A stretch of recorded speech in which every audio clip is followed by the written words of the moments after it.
Hello friend, જય શ્રી કૃષ્ણ। આજે આપણે ચણાના લોટના એકદમ પોચા અને સ્વાદમાં ખાટા મીઠા પુડલા બનાવીશું। તો તેના માટે પાલક, મેથી, ધાણા, આદુ, મરચી અને લીલું લસણ લીધું છે।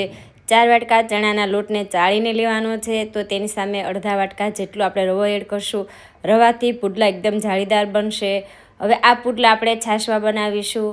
તો પાણી કરતાં તમે આ પુડલા છાશમાં બનાવશો તો સ્વાદમાં એકદમ ખાટા મીઠા અને પોચા પણ બનશે।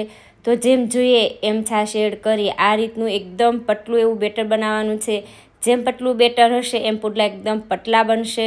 તો આ રીતનું પતલું એવું બેટર તૈયાર કરી એમાં લીલું લસણ, લીલી ડુંગળી, આદુ, મરચાં, પાલક, મેથી, ધાણા ત્રણેય સરખા પ્રમાણમાં લીધા છે।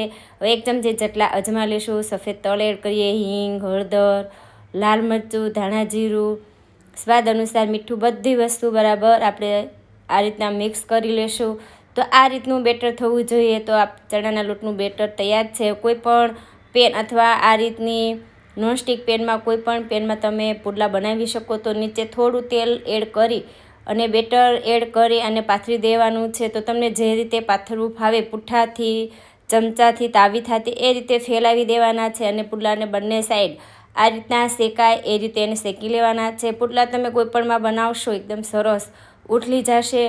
તો બંને સાઈડ આ રીતના થોડા બ્રાઉન કલરના થાય ત્યાં સુધી પુડલાને શેકી લેવાના છે। તો સ્વાદમાં એકદમ ખાટા મીઠા અને ખાવાની ખૂબ મજા આવે તેવા પોચા પણ ચણાના લોટના પુડલા બનીને તૈયાર છે।